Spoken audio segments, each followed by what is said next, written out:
রাধে রাধে। সকল ভক্তিমতী মা বাবাদের চরণে জানাই আমার প্রণাম। গুরু গোবিন্দের চরণে জানাই আমার শতকোটি প্রণাম। বন্দেহ শ্রীগুরু শ্রীযুত পদ কমলং শ্রীগুরু বৈষ্ণবাচার্যং শ্রীরূপ সাগর জাতং সৌগণ রঘুনাথমৃতং তং সজীবং সাবধৃত পরিজন সহিস্তনং কৃষ্ণ চৈতন্য দেব শ্রী রাধা কৃষ্ণ পদায়ন সৌগণ ললিতা শ্রী বিশাখামৃতা। আমাদের গোবিন্দকে ভজনা করতে গেলে একমাত্র ভক্তি দরকার। তাই আমি আমার লেখার মধ্যে দিয়ে লিখেছিলাম, ভক্তি দিয়ে ডাকলে প্রভু তুমি কি আমার হবে না? নয়ন জলে কাঁদলে প্রভু তুমি কি নয়ন মুছবে না? বনে বন ফুলে গাঁথলে মালা তুমি কি মালা পরবে না?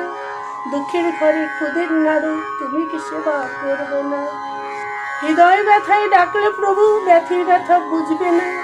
বাঁধন কেটে যাও না প্রভু যেতে তুমি পারবে না? প্রেমের বাঁধনে বাঁধলে প্রভু তুমি কি প্রেমে পড়বে না? কৃষ্ণ নামে জাগাই যদি করে কি তুমি জাগবে না? একমাত্র আমরা কৃষ্ণ নাম আর ভক্তি দিয়ে গোবিন্দকে বাঁধতে পারি। আমরা যখন পৃথিবীতে আসি তখন আমরা বলেছিলাম, প্রভু আমি এই পৃথিবীতে এসে তোমার হরিনাম সংকীর্তন করব। কিন্তু যেদিন আমরা পৃথিবীতে এলাম সেই দিন এসে মায়া জালে বদ্ধ হয়ে আমরা সব ভুলে গেলাম যে আমরা কোথা থেকে এসেছি, আবার কোথায় যাব। এই প্রশ্নগুলো কি আমাদের ভিতরেও হয় না? আমার তো হয়। শুধু মনে হয় যখন এসেছি আবার তো যেতে হবে। কিছুদিনের জন্য রঙ্গমঞ্চে নাটক করতে এসেছি, নাটক শেষ হবে আবার পৃথিবী থেকে চলে যেতে হবে। তাই আমরা যেখান থেকে এসেছি আবার সেখানেই যেতে হবে। যদি সেই যেখানে যাব সেখানে যদি সেই কর্মটা আমরা ভালো না করতে পারি তবে কি আবার মানুষগুলো জন্মগ্রহণ করতে পারি?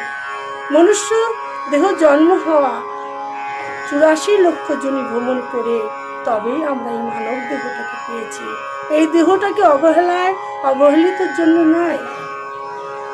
তার জন্য আমাদেরকে সবসময় সচেতন করতে হবে।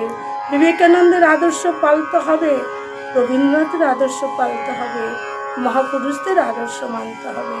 গীতা বই, ভাগবত এগুলো পড়তে হবে।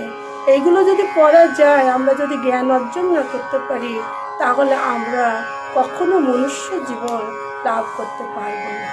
তার জন্য মহাপুরুষের বাণী আর আমাদের হৃদয়ের সমস্ত কালিমাগুলো মুক্ত করতে হবে।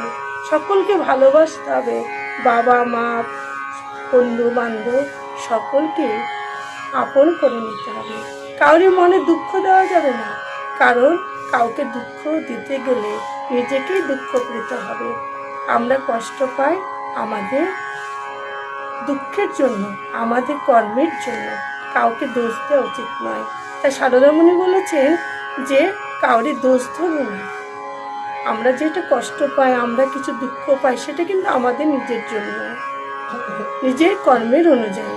তার জন্য এই কর্মটা ঠিক করতে গেলে একমাত্র ভগবান কৃপা লাভ পেতে হবে। আমার সাথে বলুন, জয় জয় শ্রী রাধে শ্যাম।